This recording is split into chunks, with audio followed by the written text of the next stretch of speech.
ધોરાજીમાં Junagadh road પરના ડાયવર્ઝનના કારણે વાહન ચાલકો અને ખેડૂતો પરેશાન છે। જૂનાગઢ રોડ પર ઓવરબ્રિજના કામગીરીના કારણે રસ્તો ડાયવર્ટ કરવામાં આવ્યો છે। અગાઉ પણ ડાયવર્ઝનના કારણે ખેડૂતોએ વિરોધ નોંધાવ્યો હતો। ડાયવર્ઝનના કારણે ખેડૂતોનો ઊભો પાક પણ નષ્ટ થઈ રહ્યો છે। ખેતરો વચ્ચે રસ્તો કાઢવામાં આવતા વાહન ચાલકો પણ પરેશાન છે। મારું અહીંયા ખેતર આવેલ છે અને જે ઓવરબ્રિજનું કામ ચાલુ છે તેના દાયરામાં 100 મીટરમાં સર્વિસ રોડ આપવો જોઈએ કે ડાયવર્ઝન આપવું જોઈએ।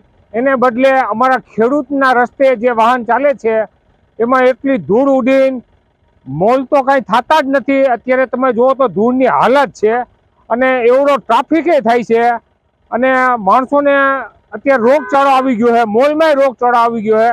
એટલે સરકારને વિનંતી કરવા એ આવે કે આ રોડ બનાવે કે આ રોડ પછી બીજે લઈ જાય।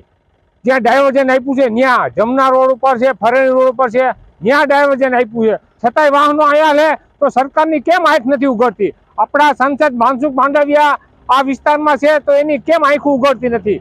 તો આ ખેડૂતનો જે ત્રાહિમામ પોકારી રહ્યા એને બદલે તમે કંઈક કરો। મારી વિનંતી છે કે આ વાહન બંધ કરાવે કે આ રોડ કરી આપે। આ ડાયવર્ઝન ફાટક માં આપેલો હોય બરોબર, એમાં હામાં વાહન બે ભેગા થાય એમાં ગાડી ઉતરી ગઈ। ત્યારે હું હેરાન થાઉં, બાજુમાં ફાટક 5 બાજુમાં ડાયવર્ઝન 100 મીટરના અંદર હોવો જોઈએ। તો અત્યારે હું બપોર સવારનો હેરાન થાઉં છું 9 વાગ્યા। કેમ કરતા ઉતરી ગયો? આમાં હામાં બે ગાડી ભેગી જાય તો ઉતરી ગયા, ખેંચાઈ ગયા। કાચો રસ્તો છે, હવે રસ્તો જોવા તમારી માંગ શું છે?